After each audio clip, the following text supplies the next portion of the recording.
Қайырлы кеш құрметті 9 сынып оқушылары, бүгін сіздермен мемлекеттік емтиханның келуі мүмкін тағы бір нұсқасын қарастыратын боламыз.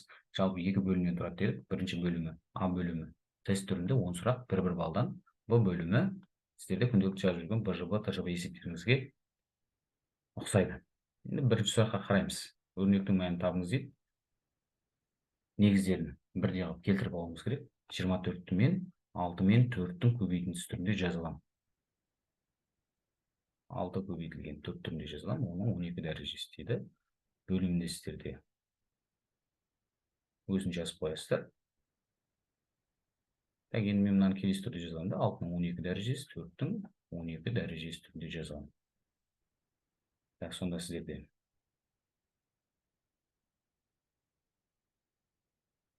мынау мен мынау не істейді, бір-бірімен қысқарып кетеді. Мұның екеуінің негіздері бірдей болғандықтан біз не істей аламыз? Бір-бірінен азайта аламыз. 12-ден 10-ды азайтатын болсаңыздар 2-ге тең, 4-тің квадраты деп айтқандарыңыз 16-ға тең болады. Ол В жауабы болады екен. Өрнекті ықшамдаңыз дейді екінші сұрақта. Е-нің квадраты азайтылған 4 мен 2-нің квадрат түрінде жазылған. А квадрат минус Б квадрат деп отқандарыңыз Е минус 2, Е плюс 2. Қысқаша көбейту формуласы. Мынау Е плюс 2 мен 2 бір-бірімен қысқарып кетеді. Сонда сіздерде Е минус 2 ғана қалады. Ол деп отқандарыңыз А жауабы. Үшінші сұраққа қараймыз. Бөлшектің бөліміндегі иррационалдықтан құтылыңыз дейді. Онда мынау бөліміндегі түбірден құтылып алуымыз керек. 10 бөлінген түбір астында 2. Оны түбірден құтылу үшін тағы да түбір астында 2-ге көбейтіп жүреміз. Онда алымында не істейміз? Түбір астында 2-ге көбейтіп жүреміз. Түбір астында 2-ні түбір астында 2-ге көбейтсеңіздер 2-ге тең болады.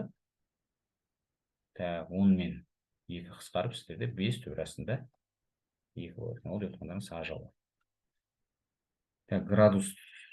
Градуспен өрнектеңіз дейді. Онда пи деп отқандарыңыз 180 градус. 5-ті 180 градусқа көбейтіп, оны 4-ке бөлсеңіздер, екеуі қысқарады. 45 пен 5-ті көбейтетін болсаңыздар 225 градус болады. Ол деп отқандарыңыз С жауабы. 5-ші сұраққа қараймыз. Көбейткішке жіктеңіз дейді. Мынау да қысқаша көбейту формуласы. 25-ті мен 5-тің квадрат түрінде, 9-ды 3-тің квадрат түрінде жазалайын. А квадрат минус Б квадрат деп отқандарыңыз А минус Б, А плюс Б, яғни 5-тен 3х плюс y. Ол деп отқандарыңыз С жауабы. 6-шы сұраққа қараймыз. Квадрат теңдеуі шешіңіз дейді. Дискриминант арқылы шығарсаңыздар болады, немесе В теоремасы. А 1-ге тең болып сондықтан x1 мен x2 ол сіздерде көбейткен кезде минус 2-ге тең болу керек. Қосқан кезде плюс 1-ге тең болу керек. Мынаны қарама қарсы таңбасы. Яғни минус таңбасы мен кішісінің алдына қоямын. Сонда Е жауабы дұрыс болады екен. 7-ші сұраққа қараймыз. Арифметикалық прогрессияның бірінші мүшесі берілген, айырымы берілген, онда 16-шы мүшесін табыңыз дейді. 16-шы мүшесі деп отқандарыңыз бірінші мүшесіне 15 айырымын қосып жүріңіз деді. Бірінші мүшесі 3-ге тең, 15-ті айырымына көбейтеміз. 33-ге тең болады. Сонда бұл Д жауабы екен. Егер шексіз кемел геометриялық прогрессияның бірінші мүшесі 10-ға айырымы еселігі 3-тен 2-ге тең болса, онда қосындысын табыңыз дейді. Қосындысын табу формуласын еске түсіреміз. Орындарын алып келіп қоямыз. 1-ден азайтамыз. 3-тен 2, 3-тен 3-тен 3-тен 3-тен 2-ні азайтсаңыздар, 1-ге тең болады. Қарсысына керісіне көбейтеміз, сонда 30-ға тең болады екен. 9-шы есепке қараймыз. Терулердің санын есептеңіз дейді. 4 факториал үстіне жазылады. 4-тен 3-ті азайтатын болсаңыздар 1 факториал, 3 факториал сіздерде астына жазылады. 4 факториал деп отқаныңыз 1-ден 4-ке дейінгі сандардың көбейтіндісі 1 факториал деп отқандарыңыз 1-ге тең, ал 3 факториал деп отқандарыңыз 3-ке дейінгі сандардың көбейтіндісі. Мынау екеуі бір-бірімен қысқарып кетеді, сіздерде 4 қана қалады. Ол деп отқандарыңыз А жауабы. 10-шы сұраққа қараймыз. Мынау функцияның параллель түзудің теңдеуін жазды. Осы графикке параллель болады. Ол деп отқандарыңыз мынау x-ның алдындағы коэффициенті 12-ге тең болу керек. Ол деп отқандарыңыз В жауабында тұр. Мынау мәнге қарамаңыздар. Тек қана мынау x-тің алда коэффициенттер тең болса болды, екі түзу өзара параллель болады. Ал сіздерден перпендикуляр жағдайын сұрап қалуы мүмкін. Ол сіздерде мынау с жауабына сәйкес келіп тұр. Яғни 12 мен минус 12-ден 1-ді көбейтсеңіздер, минус 1-ге тең. Мынайге қысқарып кетті. Егер де минус 1-ге тең болатын болса, мынау коэффициенттер, онда перпендикуляр болады деп осы жауабын белгілейсіздер. Ал бұл сұрақта В жауабы дұрыс болады екен, параллель түзу болғандықтан. Так, енді келесі Б бөлімінде есептерді сарылу жолымен жазуымыз керек. Сондықтан мұқият болыңыздар. Біріншісіне қараймыз енді. Өрнекті түрлендіріңіз дейді. Енді бұны түбірден құтылып алуымыз керек. Ол үшін мына түбірден құтылу үшін мынаны квадрат өрнек түріне келтіреміз. Яғни қысқаша көбейту формуласын еске түсіреміз. А минус Б-ның квадрат деп отқандарыңыз А квадрат минус 2АБ плюс Б квадрат түріне келтіруіміз керек. Осы формуланы пайдаланамыз біз. Мына квадрат пен мынау түбір жойып кетеді, сіздерде түбірден құтыла аласыздар. Мен енді екі түбір астында 11-ді, екі түбір астында 11. Екісі бар, сонда А-ның мәні бізде түбір астында 11-ге тең екен. 12-ні мен не деп жазылам? 11 мен 1-дің қосындысы түрінде жазылам. Есептің мәні өзгерген жоқ. Енді 1-ді, мен 11-ді түбір астында 11-дің квадраты түрінде жазалам. Минус 2 түбір астында 11 көбейтілген 1. Яғни плюс 1-дің квадраты. Мынау деп отқандарыңыз қысқаша көбейту формуласына келді. А квадрат минус 2АБ плюс Б квадрат. Онда мен келесі түрде жазыламын. Түбір астында 11-дің минус 1-дің квадраты. Осының түбірі. Енді түбірдің қасиеті бойынша мынадан модулсан шығады. Ол деп отқандарыңыз түбір астында 11 азайтылған 1 деген сөз. Сіздер ерінбей жауабы деп жауабын жазуды ұмытпаңыздар. Жауабы сіздерде түбір астында 11 азайтылған 1-ге тең болады. 12-ші есепке қараймыз. Теңдеулер жүйесін шешіңіз дейді. Біз алмастыру тәсілін қолданамыз. Біріншісін x-ті мен алмастырып алайын. 3 азайтылған y түрінде. X көбейтілген y, y-дің өзін жазып қояйын. Енді мынаны мен бірінші, екінші теңдеудің x-ның орнына алып келіп қоя аламын. 3 азайтылған x, 3 азайтылған y-ді x-ның орнына. Оны көбейтеміз y-ға дейді, мынаның өзін жазып қоямын.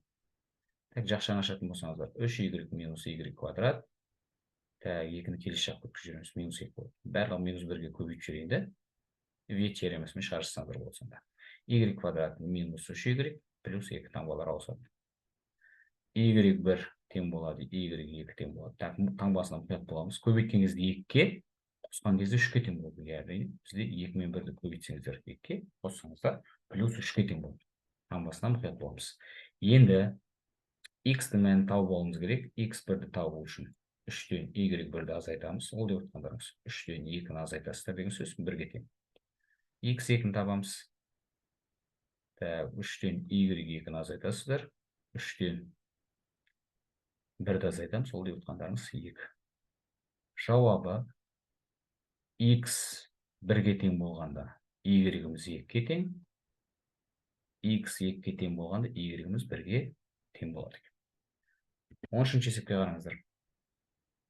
Мынада біз қандай формуланы пайдаланамыз?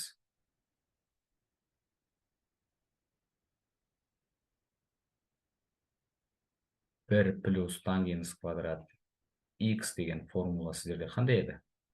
Бір бөлінген косинус квадрат x еді. Сол формуланы пайдаланатын болсаңыздар, теңдеу келесі түрге келеді. Мына қалған барлығын жазып қоямын, тек қана бір қосылған тангенс квадраттың орнына мынау берілген формуланы әкеп қоямын. Бір бөлінген косинус квадратты қоямын. Так, синус квадраттың өзін жазып қоямын. Азайтылған 1. Енді мына екеуі бір-бірімен қысқарып кетеді. Сіздерде тек қана қалды косинус квадрат, қосылған синус квадрат, азайтылған 1 қалды. Енді бізде тағы да бір формула қолданамыз. Оны да жазып қоюларыңыз керек. Бал беріледі бұның барлығына. Бізде тригонометрияның негізгі тепе-теңдігі қандай еді? синус квадрат қосылған косинус квадрат бізде бірге тең болады. Вот соны пайдаланасыздар. Мынау деп отқандарыңыз бірге тең. Бірден бірді азайтатын болсаңыздар, жауабы 0 болады.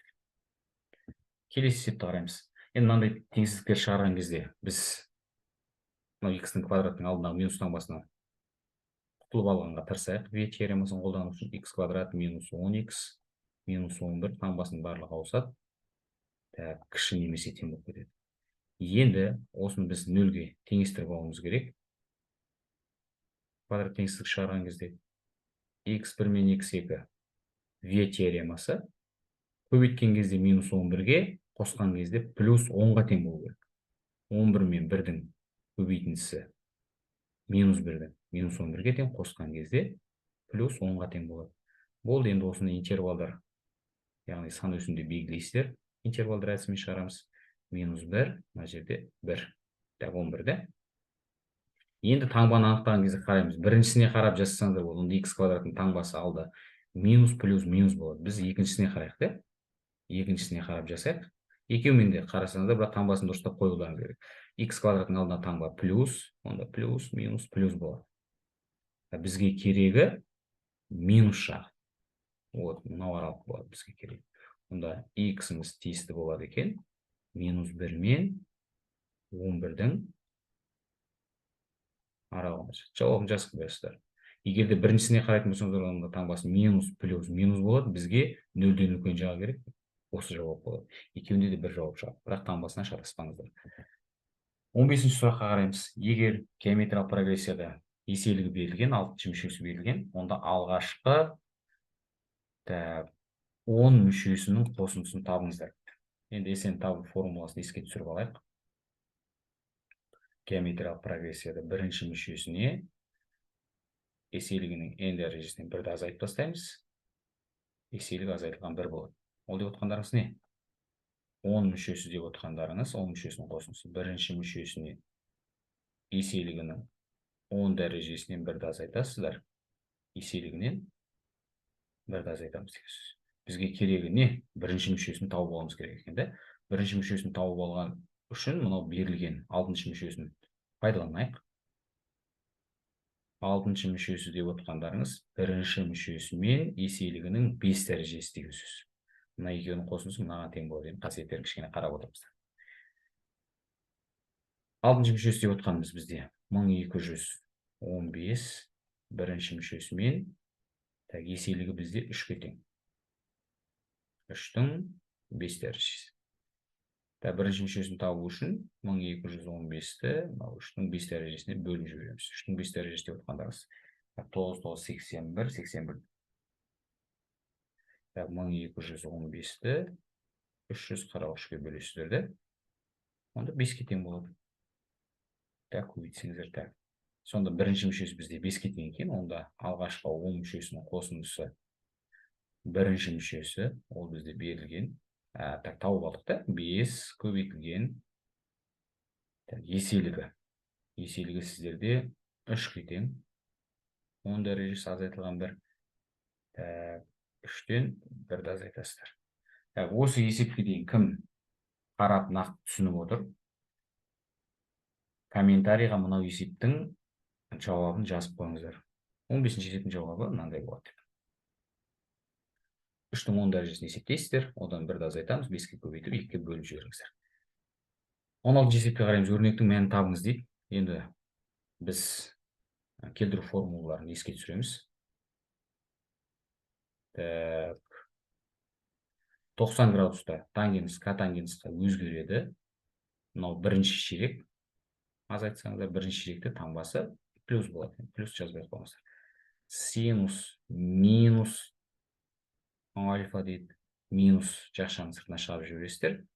Яғни синустың алдына. Косинус болса ғана жойылып кетеді. Жұп болғандықтан косинустың өзі ғана шығып қалғандары барлығы минус алдына шығып кетеді. Косинус 270 қосылған сүйір бұрыш дейді. 270-ке бір бұрышты қосып жіберетін болсаңыздар, 4-ші ширек, косинус 4-ші ширекте таңбасы плюс болады. 270-те косинус синусқа өзгереді. Котангенс 360-та өзгермейді, котангенстің өзі жазылады. 360-тан азайтатын болсаңыздар, ол 4-ші ширекке келіп түседі. Котангенс 4-ші ширекте таңбасы минус болады. Енді осының барлығын біз не істейміз? Мыналардың орнына әкеліп қойып шығайық. Тангенс ол сіздерде котангенс болды, минус синус болды. Бөлімінде мынау синус көбейтілген минус котангенс болды.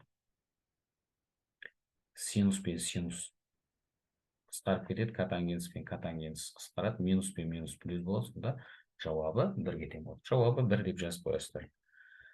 17-ші есепке қараймыз. Екі мерген нысанаға оқ атты дейді. Бірінші мерген нысанаға дәл тигізу ықтималдығы. Енді мынаны жазып алыңыздар, берілген. Бірінші мерген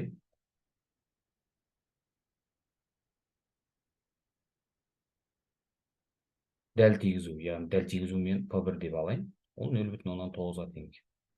Енді тигізе алмауын мен Q деп алайын. Ол 0,1-ге тең болады. Екеуінің қосындысы 1-ге тең болу керек. Екінші мергенді қараймыз.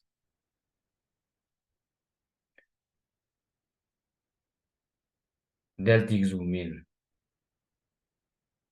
P2 деп алайын. 0,8. Енді тигізе алмауында нешеге тең болады? 0,2-ге тең болады. Так, Аға жауап береміз. Ада сіздерде не дейді? Екі мергенінде нысанаға дәл тигізуінің ықтималдығын табыңыз. Ықтималдық деп отқандарыңыз P көбейту ережесін пайдаланасыздар. 0,9, яғни P1 мен P2-ні көбейтіп жібересіздер. Екеуінікін сұрап тұр. Сондықтан 0,9, 0,8-ге көбейтетін болсаңыздар, 0,72 болады екен. В-сына қараймыз. Екі мергенінде мүлт кету ықтималдығы. Яғни сіздерде мына екеуін көбейтіп жібересіздер деген сөз. Q1 мен Q2-ні 0,1-ді 0,2-ге көбейтетін болсаңыздар, 0,102-ге тең болады. Так, енді үшінші сұраққа қараймыз. Үшінші сұрақта не дейді? Ең болмағанда бір мергеннің нысанаға дәл тигізуінің ықтималдығы дейді. Дәл тигізе алмауының ықтималдығы сіздерде не еді? 0,102. Яғни 1-ден ықтималдық деп отқандарыңыз барлығын қосатын болсаңыздар 1-ге тең. Содан мынау дәл тигізе алмауының ықтималдығын азайтып бастайсыздар. Сонда нешеге тең болады? 0,198-ге тең болады екен. Төртіншісін қараймыз. Кемінде бір мергеннің мүлт кету ықтималдығын табыңыз дейді. Яғни не істейміз? Мынау жаңағы берілген көбейтіндісін тауып алдыңыздар. Екеуінің де дәл тигізу. Онда дәл сол сияқты жаңағы есеп сияқты 1-ді нешені азайтып тастаймыз? 0,172-ні азайтып тастайсыздар. Ол деп отырғандарыңыз 0,128. Барлығының жауаптарын жеке-жеке жазып қоясыздар. Так, моторлы қайық өзен бойымен 8 километр, ағысқа қарсы 8 километр жүрді. Ағысқа қарсы жүрген жолын, ағыспен жүрген жолын 1 сағат арқылы жұмсады. Мынандай есептер шығарған кезде нені сұрап тұр, соны біз бір X деп алайық та. Өзен ағысының жылдамдығын сіздерде сұрап тұр екен. Енді өзен ағысының жылдамдығын мен X деп алайын. Жалпы бізде арақашықтықтың формуласы бар да, S тең болады. Арақашықтық деп отқандарыңыз жылдамдық пен уақыттың көбейтіндісі. Осыған байланысты біз кесте құрсақ, бұл есеп оңай шығады. Бізде ағыс пен сосын ағысқа қарсы.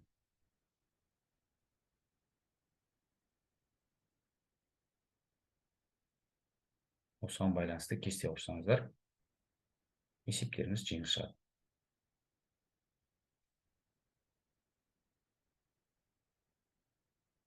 Бізде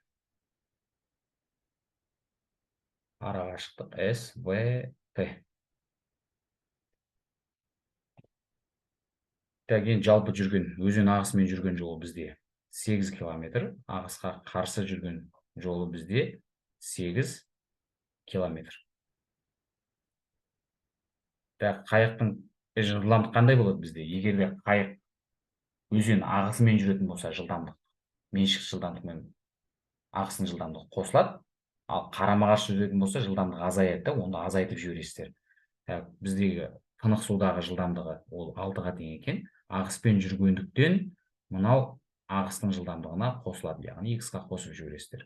Ал ағысқа қарама-қарсы жүрген кезде ол X-тан азайтылады. Так, енді мынау теңдеуді құрған кезде мұқият болыңыздар мына жерде. Мынадан не шығады бізде? Т-ны табу үшін арақашықтықты жылдамдыққа бөліп жібересіздер.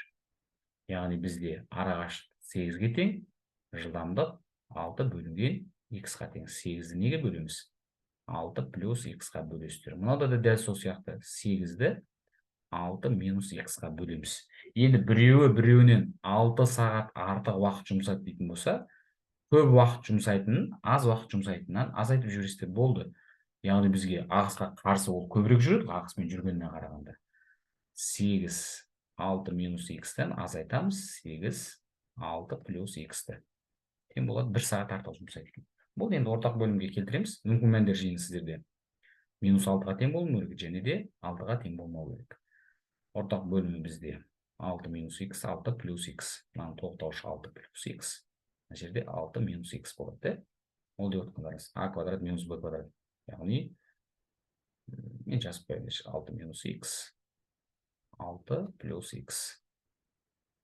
Көбейтіп шығамыз 48, қосылған 8x, минус 48, плюс 8x болып кетеді. Таңбаға мұқият болыңыздар. 6 минус x, 6 плюс x деп отқандарыңыз а минус b, а плюс b, яғни а квадрат минус b квадрат. 36 минус x квадрат. Енді ұқсас мүшелерді біріктіреміз. 48 бен минус 48 бір-бірімен бөліп кетеді. X квадрат келесі жаққа өткізсеңіздер. Плюс мен плюс 16x минус 36 болады. Тең болады 0-ге. Дискриминант арқылы шығарамыз. Дискриминант 16-ның квадраты 256, азайтылған 4 көбейтілген минус 36, минус мынаумен плюс болып өтеді. Мұны екеуін көбейтетін болсаңыздар, 144, оны мынаған қоссаңыздар 400 болады. Ол деп отқандарыңыз 20-ның квадраты. x1 мен x2 сонда сіздерде тең болады. Минус b, минус 16, плюс минус түбір астында. Түбір астынан шығарсылар. 20, 12-ке бөлесіздер. Сонда бізде қандай болады? 20-дан 16-ны азайтсаңыздар. 2 болады, мына жерде. 2-ні қоссаңыздар, минус 18 болады, 2-ке бөлсеңіздер. Мынау минус таңбасынан жауап ретінде алмайсыздар.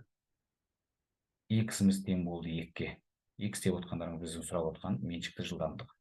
Ағысының жылдамдығы, да? Жауабына жазып қоясыздар. Өзен ағысының жылдамдығы 2 км сағат болады. 19 есепке қараймыз. Арифметикалық прогрестің екінші және бесінші мүшелерінің қосындысы 26-ға тең деді. Бізге нені табу керек алдымен? Алғашқы 8 мүшесінің қосындысын табыңыз дейді. Енді алғашқы мүшелердің қосындысын табу формуласын еске түсіреміз.